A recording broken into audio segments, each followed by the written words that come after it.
आज की इस श्रृंखला में हम लोग मोहम्मद बिन तुगलक के ऊपर चर्चा करेंगे। मोहम्मद बिन तुगलक का मूल नाम जूना खां था और गयासुद्दीन तुगलक के शासनकाल के दौरान उसको उलग खां की उपाधि दी गई थी। शासक बनने के बाद जूना खां ने मोहम्मद बिन तुगलक की उपाधि धारण की। उसके पिता का नाम गयासुद्दीन तुगलक था। 1325 में पिता की मृत्यु के बाद में मोहम्मद बिन तुगलक दिल्ली सल्तनत का सुल्तान बना। उसके सुल्तान बनने में ज़्यादा अड़चन इसलिए नहीं आई क्योंकि उसके पिता के द्वारा मोहम्मद बिन तुगलक को युवराज पूर्व में घोषित कर दिया गया था। मध्यकालीन भारत के जितने शासक हैं उनके चरित्र और नीतियों की दृष्टि से बात करें तो कोई भी शासक इतना विवादपूर्ण नहीं रहा जितना मोहम्मद बिन तुगलक। वह शासन उचित ढंग से निर्मित करना चाहता था, किंतु उसकी नीतियों की क्रियान्वयन गलत ढंग से हुई, जो आगे चलकर उसके लिए विनाशकारी बनी। उसके कार्य और योजना तो रोचक थी, किंतु व्यवस्थाएं दुखद रही। उसका काम था तेज गति से योजनाएं बनाना, लेकिन वो जनता की मनोवृत्ति को समझ नहीं पाया। जनता की सोच से कहीं बहुत आगे था, इसलिए उसकी योजनाएं उसी के शासनकाल के दौरान हमें असफल होती हुई दिखाई देती हैं, ऐसा विद्वानों का मानना है।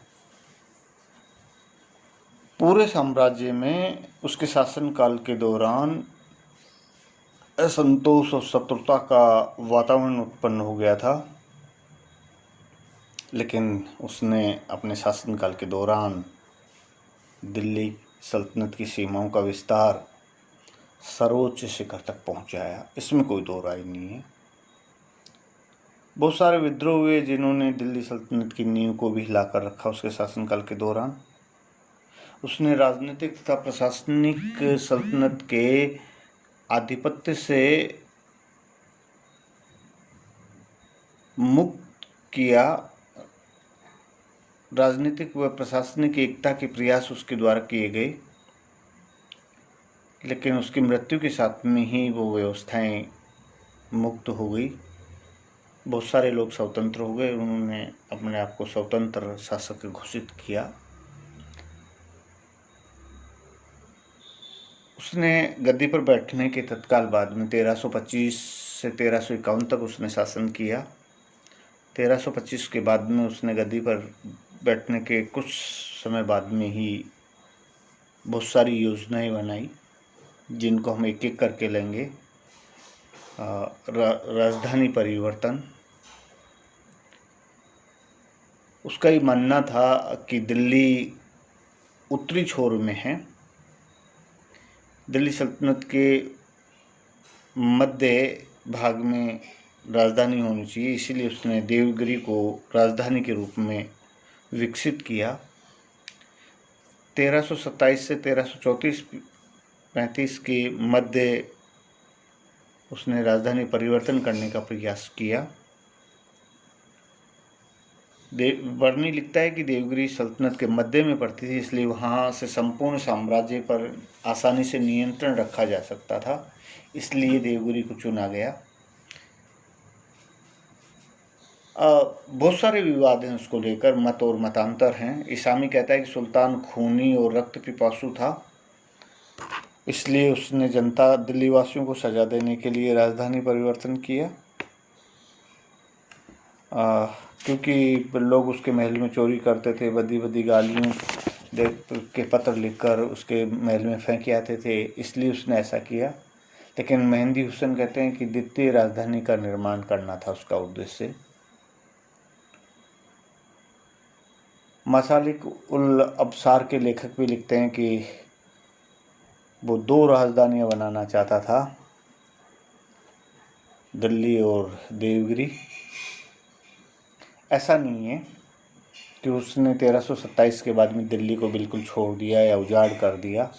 हमें इस बात की जानकारी मिलती है कि दिल्ली टकसाल से बराबर मोहम्मद बिन तुगलक के सिक्के ढलते रहे। 1327, 1328, 1329 के दिल्ली टकसाल के सिक्के उपलब्ध हैं आज भी। हाँ, ये ज़रूर कहा जा सकता है कि महत्व देने के लिए, देवगिरी को महत्व देने के लिए वहाँ पर राजवंश के कुछ लोगों को, प्रमुख अमीरों को, विद्वानों को, संतों आदि को बसा दिया गया होगा, लेकिन परिस्थितियोंवश 1334-35 के आते आते सुल्तान को अपना निर्णय वापस लेना पड़ा और दिल्ली को ही मुख्य राजधानी का दर्जा दिया गया। ये पहला सुल्तान था जिसने देश का एकीकरण करने का प्रयास किया। आगे चलकर इसी काम को अकबर ने मूर्त रूप दिया। हालांकि राजधानी परिवर्तन की जो योजना थी उसमें सुल्तान को बदनामी झेलनी पड़ी, प्रजा में भी असंतोष फैला। जिन लोगों को दिल्ली से देवगिरी बसाया गया था वो लोग परेशान हुए, इसलिए असंतोष की भावना फैलती चली गई। दूसरा, उसने जो महत्वपूर्ण योजना बनाई वो दोआब के लिए बनाई, कृषि संबंधी सुधार किए। मोहम्मद बिन तुगलक अपने राज्य में एक समान राजस्व व्यवस्था स्थापित करना चाहता था और उसी के लिए उसने अलाउद्दीन खिलजी के समय से चली आ रही राजस्व व्यवस्था में परिवर्तन करने का कार्य किया। दोआब के क्षेत्र पर कृषि कर को बढ़ाया गया, लेकिन जिस समय कर बढ़ाया जा रहा था उसी समय अकाल की मार पड़ गई। दिल्ली सल्तनत के अधिकारियों और सैनिकों ने किसानों से ज़बरदस्ती लगान वसूल करना प्रारंभ किया, निर्दयता के साथ में वसूली की। इससे परेशान होकर दोआब के किसानों ने सुल्तान के खिलाफ विद्रोह की आवाज़ बुलंद की। लेकिन जब सुल्तान को इस बात का एहसास हुआ कि वहाँ तो अकाल पड़ गया है, वहाँ के किसानों की स्थिति बहुत खराब है, तो सरकार की तरफ से, दिल्ली सल्तनत की ओर से अनुदान किसानों को दिया गया। बीज, बैल, सिंचाई के लिए कुएं खुदवाए गए, इस प्रकार की व्यवस्था करवाई गई। लेकिन सुल्तान की इस महती योजना को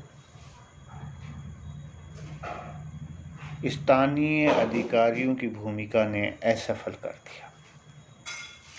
इसी के तहत सुल्तान के द्वारा एक दीवान-ए-कोही विभाग स्थापित किया गया, कृषि विभाग का निर्माण किया गया। और इस कृषि विभाग के निर्माण के पीछे जो मुख्य उद्देश्य था वो था कि 60 वर्ग मील भूमि का चयन किया गया कि इसको उपजाऊ बनाया जाए। इसमें समय समय पर फसलों को बदल कर बोया जाए। गरीबों को ये भूमि दी गई, या जो उत्साही लोग थे उनको ये भूमि दी गई। 2 वर्ष में सरकार के द्वारा करीब 70 लाख टके का ऋण दिया गया। बहुत सारे अधिकारियों की देखरेख के लिए नियुक्ति की गई और इस योजना में 3 वर्ष का समय रखा गया। लेकिन 3 वर्ष में ये योजना असफल हुई। पहली बात तो जिस भूमि का चयन किया गया था वो उपजाऊ नहीं थी। दूसरा, 3 वर्ष का समय कम था। और तीसरा, जो ऋण दिया गया, जो सुविधाएं दी गई, उस सुविधा का दुरुपयोग स्थानीय अधिकारियों के द्वारा किया गया। किसानों को जो कर्ज दिया गया, किसानों ने वो अन्य कामों के लिए उस पैसे को खर्च कर दिया।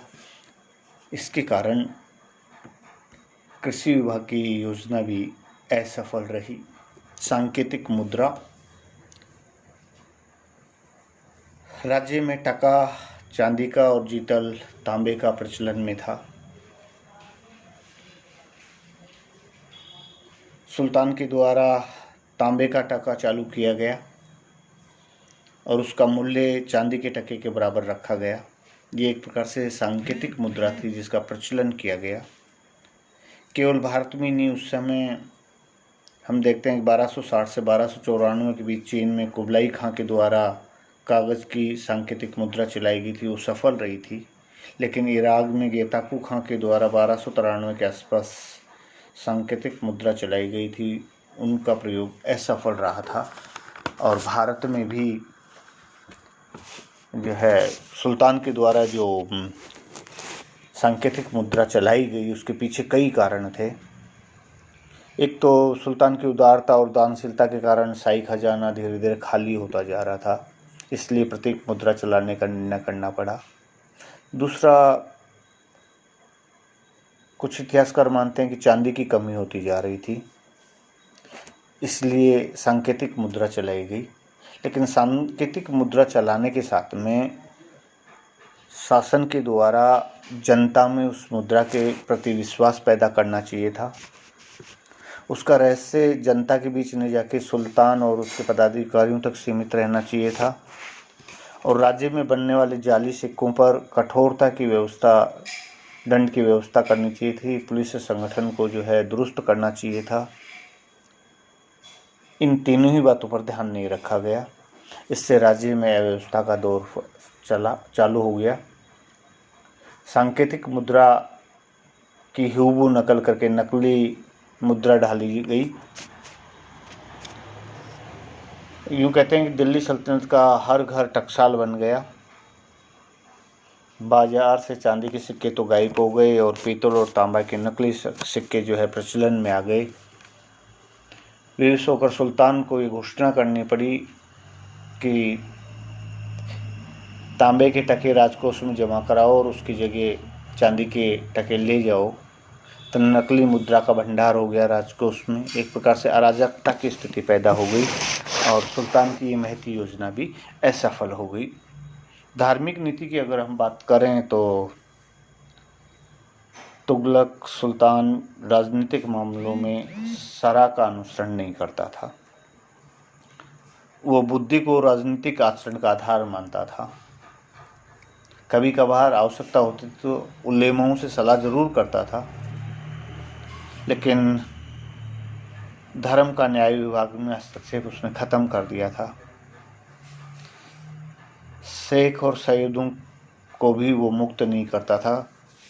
आवश्यकता पड़ने पर कठोर दंड का प्रावधान था। खलीफा की सत्ता में भी विश्वास नहीं करता था।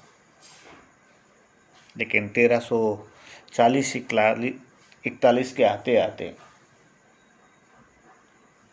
उसने मुद्रा पर से अपना नाम हटाकर खलीफा का नाम खुदवाना प्रारंभ किया। 1343 में उसने खलीफा से खिल्लत प्राप्त की, मान्यता प्राप्त की। हिंदुओं के प्रति ये पहला सुल्तान था जो सहिष्णुता का व्यवहार करता था और उनको राज्य के महत्वपूर्ण पदों पर भी नियुक्त किया। विदेश नीति की अगर बात करें तो मोहम्मद बिन तुगलक ने खुरासान विजय की योजना बनाई और उसके पीछे उसका मानना ये था कि तत्कालीन समय में खुरासान की और मध्य एशिया की राजनीतिक परिस्थितियाँ जो थी वो बिल्कुल अस्त व्यस्त हो चुकी थी।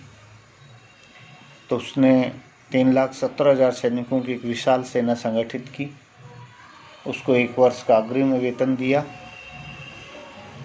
लेकिन जिस समय वो सेना का संगठन कर रहा था, सेना को संगठित कर रहा था, उसी समय मध्य एशिया की राजनीतिक परिस्थितियों में परिवर्तन हो गया। राजनीतिक नेतृत्व वहाँ का उभर कर सामने आता है। ऐसी स्थिति में सुल्तान को सेना को भंग करना पड़ा। सैनिक बेरोजगार हो गए, सुल्तान के खिलाफ हो गए और खुरासान विजय की जो योजना उसके द्वारा बनाई गई थी वो खटाई में पड़ गई। राज्य को आर्थिक दृष्टि से बहुत बड़ा नुकसान हुआ। बगैर युद्ध लड़े ही सेना को भंग करना पड़ा। फिर उसके बाद में उसने कराजल पर आक्रमण की योजना बनाई। कराजल को कुछ विद्वानों ने कराचील भी लिखा है। ये हिमालय की तराई में वर्तमान कुमायूं का जो क्षेत्र है उस क्षेत्र के लिए कराजल का नाम प्रयोग किया गया है। एबेन बतूता दिखता है कि सुल्तान की सीमांत नीति थी। दिल्ली सल्तनत की उत्तरी सीमा पर जो हिंदू राज्य थे उन पर चीन आक्रमण ना कर दे, इसलिए वो एक बफर स्टेट बनाना चाहता था और उसी के तहत उसने अपने भतीजे मलिक खुसरो को 10,000 सैनिकों सेना के साथ में कराजल पर आक्रमण करने के लिए भेजा। मलिक खुसरो के नेतृत्व में जिद्दा को जीता गया। फिर उससे कहा गया कि आप कराजल की तरफ बढ़ें, लेकिन वो तिब्बत की ओर बढ़ गया। ऐसे में वर्षा ऋतु प्रारंभ हो गई। बीमारी फैलने से सेना के अधिकांश सैनिक मारे गए, सेना नष्ट हो गई और सुल्तान की योजना भी असफल रही। और इस असफलता के लिए मलिक खुसरो जो है वो जिम्मेदार था, नहीं कि सुल्तान जिम्मेदार था। इसके बाद में 1327 में मंगोल नेता अलाउद्दीन तमाशिर का आक्रमण हुआ, जिसको सुल्तान की सेनाओं ने विफल करते हुए उनको भारत से खदेड़ दिया, पराजित करते हुए। 1337 में सुल्तान की सेनाओं ने पंजाब के कांगड़ा जिले में नगरकोट की विजय की, वहाँ के राजा को पराजित करते हुए अधीनता स्वीकार करने के लिए बाध्य किया। पराजित करने के बाद में हिंदू शासक को उसका किला वापस लौटा दिया गया। इसके बाद सुल्तान ने दक्षिण की ओर अभियान चालू किया। गयासुद्दीन तुगलक के समय तेलंगाना और पांड्य राज्यों को जीतकर दिल्ली सल्तनत में मिला लिया गया था। मोहम्मद बिन तुगलक के शासनकाल के दौरान गुलबर्गा के निकट सागर के गवर्नर बहाउद्दीन गुरसाफन का विद्रोह हुआ और उस विद्रोह को दबाने के लिए शाही सेना भेजी गई। दार समुद्र के बलाल के सहयोग से गुरसाफ को पकड़ लिया गया और सागर के क्षेत्र को दिल्ली सल्तनत में शामिल कर लिया गया। वापसी में देवगिरी के पास कोडाना, जिसको वर्तमान में सिंहगढ़ के नाम से जाना जाता है, कोडाना के किले पे आक्रमण किया गया। जीतने के बाद में उसको दिल्ली सल्तनत के अंतर्गत मिला लिया गया। दक्षिण के कुछ भाग को छोड़कर शेष सभी प्रदेशों पर दिल्ली सल्तनत का अधिकार हो गया। इस प्रकार भारत का अधिकांश भूभाग मोहम्मद बिन तुगलक के क्षेत्राधिकार में आ चुका था और दिल्ली सल्तनत के सुल्तानों में मोहम्मद बिन तुगलक की सीमाएं सबसे विस्तृत थी। उसी का अनुसरण आगे चलकर मुगल काल में मुगल सम्राट अकबर के द्वारा किया गया था। धन्यवाद।